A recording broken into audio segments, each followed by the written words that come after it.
Bung Karno pernah berkata, "Beri aku 1000 orang tua, niscaya ku cabut Semeru dari akarnya. Beri aku 10 pemuda, niscaya ku guncangkan dunia." Pekik itulah yang terus digaungkan hingga kini di kalangan anak muda Indonesia agar semangatnya tetap membara. Remaja Indonesia punya potensi menjadi tokoh berpengaruh di tingkat dunia. Indonesia diberkahi dengan adanya anak-anak muda yang membanggakan. Setiap generasi pun punya cara berjuangnya masing-masing. Banyak sosok anak muda Indonesia yang memberikan inspirasi dan bisa jadi contoh yang baik. Mereka adalah sosok yang peka terhadap lingkungan sekitar, memaksimalkan potensi diri, memanfaatkan apa yang ada di sekitar, serta membantu dan memberdayakan masyarakat. Inilah kisah anak muda inspiratif dari berbagai penjuru tanah air. Assalamualaikum, halo teman-teman semua. Kenalin, aku Sidki, founder dari Gerakan Ayo Main, sebuah usaha sosial di bidang edwisata. Aku 16 tahun, berasal dari kota Bandung. Jadi di Ayo Main ini kita mengajak anak-anak untuk berpetualang, mengenal kembali bagaimana serunya bermain di alam terbuka. Sekarang Ayo Main udah ada 4 program dasar, ada literasi, bijak gadget, permainan atau kaulinan barudak, permainan tradisional, dan explore atau alam. Nah, di 4 program dasar ini kita mengajak anak-anak untuk berpetualang dan belajar mengenal diri mereka sendiri.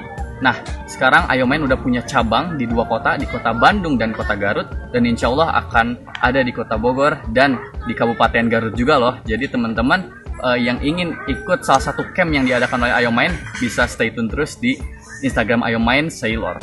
Nama aku Adinda Kusumawardani, biasa dipanggil Adinda atau Dinda. Aku saat ini berusia 19 tahun dan aku berasal dari Pasuruan.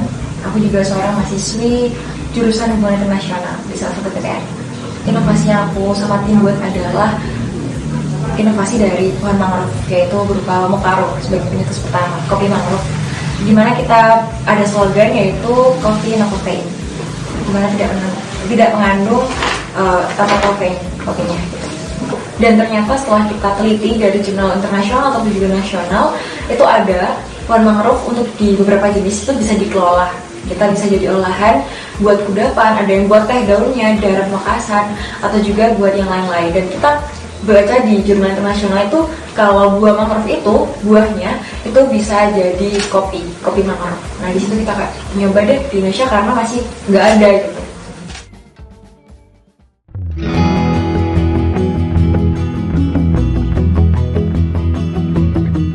Dia Fajar Ayu resah setiap melihat teman-temannya kerap membuang sampah sembarangan. Belum lagi gaya hidup boros sampah, jika dibiarkan kian merusak bumi. Ia pun berinisiatif mengelola sampah-sampah menjadi manfaat baru, menggerakkan anak-anak muda turut serta. Jadi sebelum adanya inisiasi Jang Langso, tentu dia punya keprihatinan terhadap lingkungan.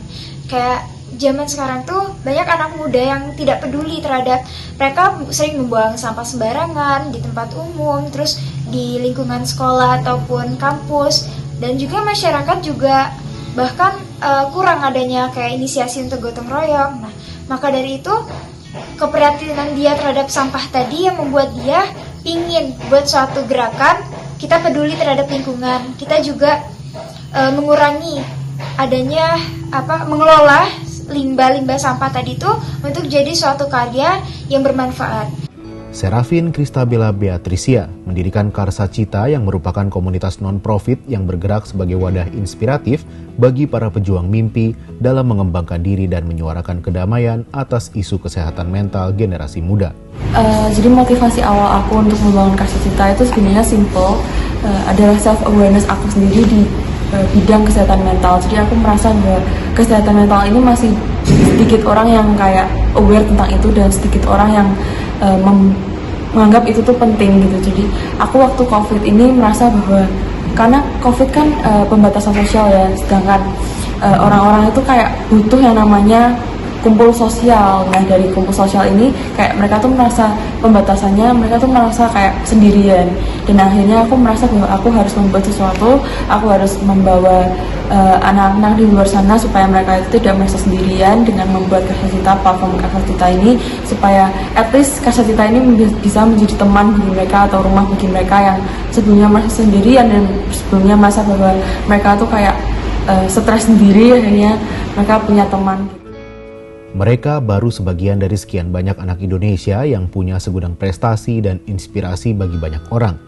Generasi Z yang dianggap akan menduduki posisi-posisi strategis menyongsong Indonesia Emas 2045 perlu terus dibina demi mencapai generasi cerdas sepanjang masa.